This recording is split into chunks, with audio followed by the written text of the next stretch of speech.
pendamping sosial PKH Kecamatan Gunung Sari, Kabupaten Lombok Barat, Nusa Tenggara Barat. Pada video kali ini, saya akan membahas stimulasi modul 3 tentang pencegahan dan penanganan stunting melalui pemenuhan kesejahteraan ibu hamil.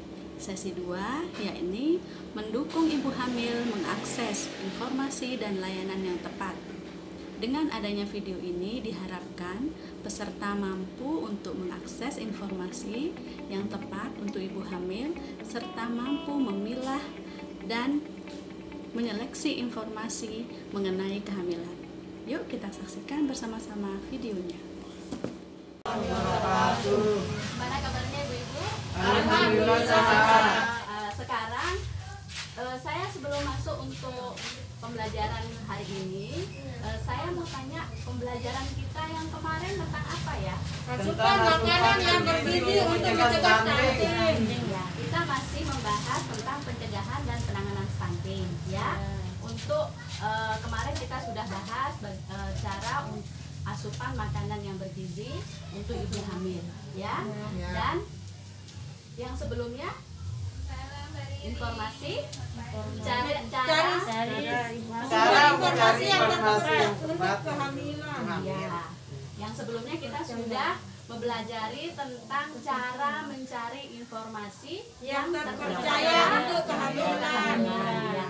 Sekarang saya tanya Ibu Hasiah, gimana cara kita mencari sumber informasi? Melalui kader, Ya. puskesmas, bidan, dan informasi melalui HP Android. Ya, kalau untuk yang punya akses untuk HP ya, saya yakin ibu tidak semua punya HP Android. Ya. Jadi kalau kita tidak punya akses untuk ke informasi untuk dilihat di HP Android atau informasi media yang lainnya, kita bisa mencari informasi di pusat-pusat pelayanan kesehatan ya. Kalau yang di Posyandu kita tetap mengadakan setiap bulan. Ya, di situ ada ibu bidan, terus di situ ada kader Posyandu juga. Ya, kalau ibu-ibu yang mau mengaksesnya ke puskesmas bisa langsung di puskesmas. Ya, kita juga bisa sharing seperti biasanya di pertemuan kelompok. Ya. Sekarang saya sesi kita di sini menjelaskan cara menseleksi informasi yang terpercaya. Ya. Ibu-ibu, setelah ibu-ibu bisa tahu cara untuk mencari informasi yang terpercaya, sekarang kita menyeleksi. Ada yang tahu menseleksi itu apa? Menseleksi itu memilih ya. Jadi ibu-ibu sudah dapat informasi nih.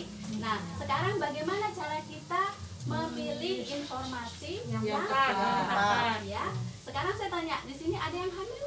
Ada. Ibu Hartini. Ibu Hartini. Ibu Hartini hamil berapa bulan? 6 bulan. Ya. Ibu punya KIA ya? Iya, coba saya lihat. Iya. Ibu-ibu, kemarin kita juga sudah bahas salah satu cara untuk mencari informasi kita bisa menggunakan KIA. Jadi KIA ini di bagian Posyandu banyak dijelaskan cara-cara informasi apa yang kita butuhkan dan juga dilarang.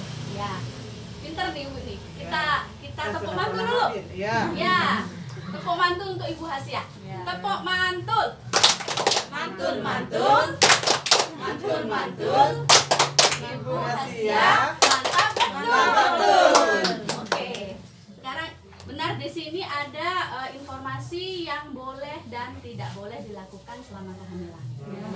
Ya. Sekarang sebelum saya masuk cara menseleksinya, ibu-ibu pernah dengar mitos atau fakta? Pernah. Ya. Saya mau tanya dong.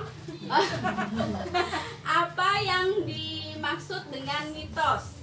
Informasi yang kurang akurat. Informasi yang kurang akurat. Oke. Ibu, kira-kira apa mitos? Yang belum tentu. Ya, jadi gini, mitos adalah sebuah informasi. Mitos ini informasi. Mitos itu informasi yang diturunkan dari generasi ke generasi yang belum bisa dibuktikan secara ilmiah kebenarannya, tapi dipercayai oleh masyarakat. Ya, saya mau tanya contohnya mitos-mitos kehamilan yang biasa ibu-ibu dengar. Tidak dikasih makan Dilarang cumi, ya. gurita, Ya. kepiting. Ikan bare itu kenapa kok dilarang? Karena anaknya kecendong ketelap. Ayo nih dan ini tamu tamu doang. Oh iya, jadi ibu-ibu dilarang makan cumi atau gurita. Gurita. Artinya tidak bisa keluar melahirkan ini Keluar kayak masuk dia. Dilarang masuk, dilarang duduk depan pintu. dilarang duduk depan pintu. Kenapa? Kalau melahirkan anaknya bisa keluar masuk. Nah, Ngempang. Ya, karena pintu itu kan jalan keluar masuknya kita. Oh, ya. Selain itu ada banyak ya banyak. mitos-mitos yang diturunkan secara generasi ke generasi yang akhirnya kita percaya. Iya. Walaupun itu belum tentu benar. Benar. Ya. Jadi nanti di sini kita akan bahas cara menseleksi atau menanggapi secara bijak informasi itu ya. Ada juga informasi yang mitos sebenarnya, tapi itu baik buat ibu hamil ya. Contohnya apa? Misalnya ibu-ibu kalau habis melahirkan disuruh minum jamu. Ya. Ya. Itu jamu selama itu memang untuk kesehatan kita boleh ya. Itu pun harus dikonsultasikan oleh petugas kesehatan ya. Nah, sekarang fakta itu apa? Kenyataan. Informasi yang bisa dibuktikan kebenarannya ya, dan itu secara ilmiah ya, secara keilmuan. Nah, sekarang kita ada sedikit permainan, sebenarnya bukan permainan, tanya jawab ya, tanya jawab. Jadi setelah saya memberikan informasi ke ibu-ibu, saya punya informasi nih. Nah, nanti ibu-ibu jawab ke saya benar atau tidak. Ya, jadi nanti kalau ibu-ibu yang benar angkat tangan kanannya, ya. Kalau yang salah angkat tangan kirinya, ya. Tes mulai ya ibu-ibu ya. Pernyataan yang pertama.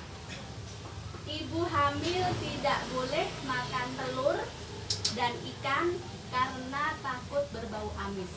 Salah. Apa salah? Salah. Ya. Sekarang saya tanya, alasannya apa Bu Roh kok salah?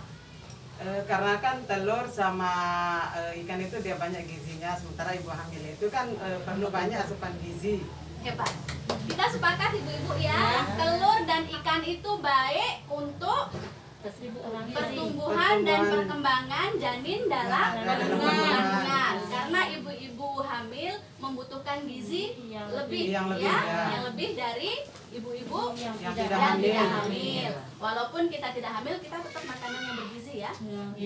Ya. Pernyataan yang kedua, jadi kita sepakat ya, kalau makan ikan dan telur itu baik. Ya. Oke, ibu-ibu sudah pintar untuk memilah informasi. Yang kedua, ibu hamil boleh berhubungan intim. Boleh. Wih, Benar. ayo benar. Nah, sekarang nih, tidak angkat tangan saya tanya. Ibu, Enggak, bukan ya belum. sekarang ibu Jawab. hamil. Hamil. Nah, saya tanya ibu, boleh berhubungan intim enggak? Boleh. Boleh. Saya tanya, Sekadarnya. jadi gini, untuk berhubungan intim sebenarnya boleh. Ya, tapi nggak usah Boleh berlebihan. dengan syarat. Ya, syaratnya apa? Ibu-ibu harus di trimester pertama itu masih harus berjaga-jaga waspada ya.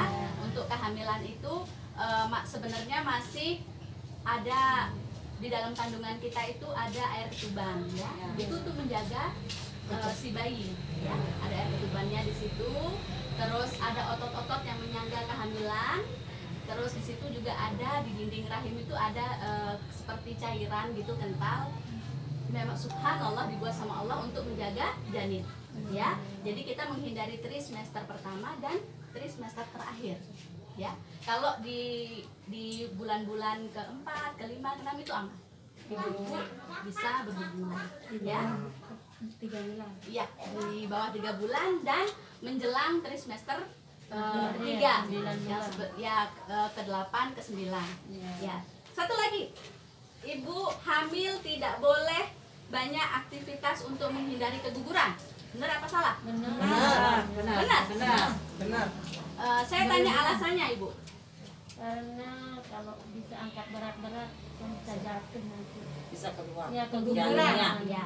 Jadi gini, sebenarnya ibu hamil masih boleh beraktivitas, Ya. tapi tetap menjaga, ya, tidak harus menjaga kehamilannya, ya. Sama seperti yang tadi, kita harus sesuatu yang terlalu berlebihan itu tidak baik.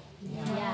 Jadi kita sepakat, kita sudah tahu bagaimana cara memilah, menyeleksi. Dari video yang telah kita saksikan bersama-sama, kita dapat melihat peserta telah mampu menyeleksi informasi yang tepat tentang kehamilan dan mereka telah antusias mengetahui sumber-sumber yang dapat mereka percayai. Sekian informasi video stimulasi dari saya. Sampai berjumpa di video berikutnya. Wabillahi taufiq wal hidayah. Wassalamualaikum warahmatullahi wabarakatuh.